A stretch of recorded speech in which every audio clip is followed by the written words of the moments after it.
বলতে চাচ্ছি যে সব সেক্টরেই আমাদের সমস্যা রয়েছে, কৃষি, শিক্ষা, স্বাস্থ্য সহ অন্যান্য সেক্টরে। আমরা এটা নিয়ে আমাদের একটু প্ল্যানও আছে, সংক্ষিপ্ত সময়ে বলাও সম্ভব না।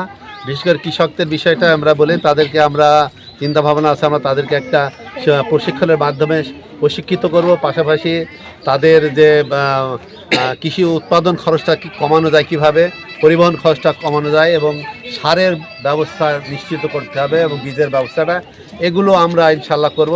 পাশাপাশি সব সেক্টরেই আমরা দুর্নীতিমুক্ত করব, চাঁদাবাজ মুক্ত করে আমরা একটা প্রত্যেকটা সেক্টরকে একটা আমরা মানে স্বাভাবিকভাবে নিয়ে যেতে চেষ্টা করবো ইনশাআল্লাহ। একটা দুর্নীতিমুক্ত সমাজ হোক, যেহেতু বিগত দিনে তারা যে চাঁদাবাজের অত্যাচারিত, তারা এর থেকে মুক্তি চায়। এটা তারা অনেকে বলতে পারছে না, কিন্তু ইচ্ছায় তারা বোঝাচ্ছে যে তারা আমাদেরকে তারা সমর্থন দেবে ইনশাআল্লাহ।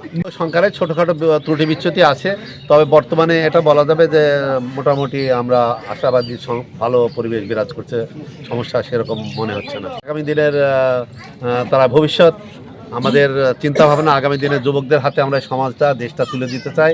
এজন্য যুবকদের প্রয়োজনে প্রশিক্ষিত করা হবে। আমাদের আমিরে জামাতও বলেছেন তাদেরকে ভিখারির হাত না, তাদের কর্মের হাতে আমরা তোলার যোগ্য করে তুলব ইনশাআল্লাহ। এর সংখ্যালঘু বা সংখ্যাগুরু বলে আমাদের ভাষা কোনো নাই। আমরা মনে করি যে হিন্দু, খ্রিস্টান, বৌদ্ধ সবাই এদেশের নাগরিক, সম্মানিত নাগরিক। যদি ইসলামে ক্ষমতা আসে, আমরা যদি আসি, তারা আমাদের আমানত হিসেবে আমাদের কাছে থাকবে এবং তারা রাষ্ট্রীয় যত সুযোগ সুবিধা সবাই সমানভাবে উপভোগ করবেন।